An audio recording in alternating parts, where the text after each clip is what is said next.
ada pertanyaan kenapa ya sekarang kayak Nescafe bikin booth kecil di pinggir jalan gitu ya, atau di pelataran mall. Nah, ini seru juga nih teman-teman. Memang kecenderungan orang sekarang mendekati konsumen ya. Kalau dilihat sekilas itu seperti jualan kopi biasa. Tapi sebenarnya bisa jadi ya ini strategi marketing yang cukup tajam dan dalam. Ada beberapa alasan. Jadi yang pertama itu ya masuk ke momen nyata konsumen kan. Mereka yang tidak menunggu orang datang ke kafe, mereka menjemput momen orang lagi macet, lagi capek kerja, lagi butuh bus cepat gitu ya. Di titik itu kopi bukan lagi produk tapi solusi instan.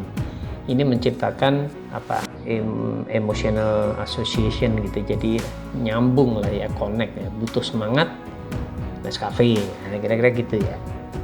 Yang kedua bisa jadi ini sampling yang tidak terasa sampling, berbeda dengan tester di mall yang kalau misalnya Anda dulu ke Giant, ke Guru gitu ya, sering dapat tester gitu ya. Jadi ini berbeda dengan tester di mall yang sering dihindari. Booth pinggir jalan itu lebih santai, lebih real life, lebih relatable gitu ya. Orang beli, nyoba tanpa merasa sedang dipasarin atau dijualin, malah dapat income kan. Ini bikin resistensi turun drastis sebenarnya. Kemudian bisa juga yang ketiga nih, membangun kedekatan brand. Jadi grassroots strategi itu bisa jadi memang harus mendekati ya. Brand strategi biasanya terasa jauh, tapi kalau dengan booth-booth kecil itu lebih dekat ya, terlihat dekat, terjangkau, merakyat. Ini penting di market seperti Indonesia ya. Brand jadi terasa ini kopi gue sehari-hari, kira-kira gitu ya.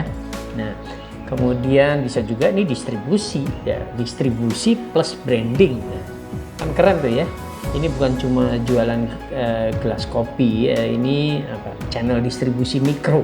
Jadi termasuk media iklan hidup ya, setiap booth sama dengan billboard berjalan kan ya, pengalamannya langsung ya. Nggak tahu itu mungkin juga menghemat pajak juga kan ya.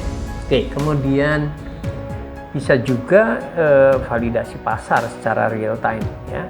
Dari booth mereka bisa tahu rasa mana yang paling laku sambil survei itu kan, jam ramenya, lokasi paling potensial, data lapangan. Ini jauh lebih jujur daripada survei, bahkan data survei yang dibeli.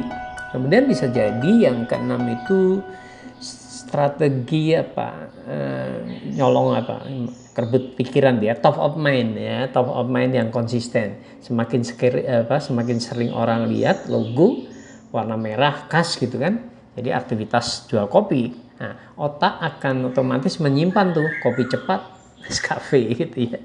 Wah, jadi emang seru itu tuh, boleh juga kita cermati. Tentu kita tahu bahwa kondisi sekarang isu-isu Palestina, Israel, boykot itu pasti juga menyentuh bisa juga mengganggu salesnya, sehingga ya setiap kesulitan memang harusnya disikapi kreativitas dan terobosan.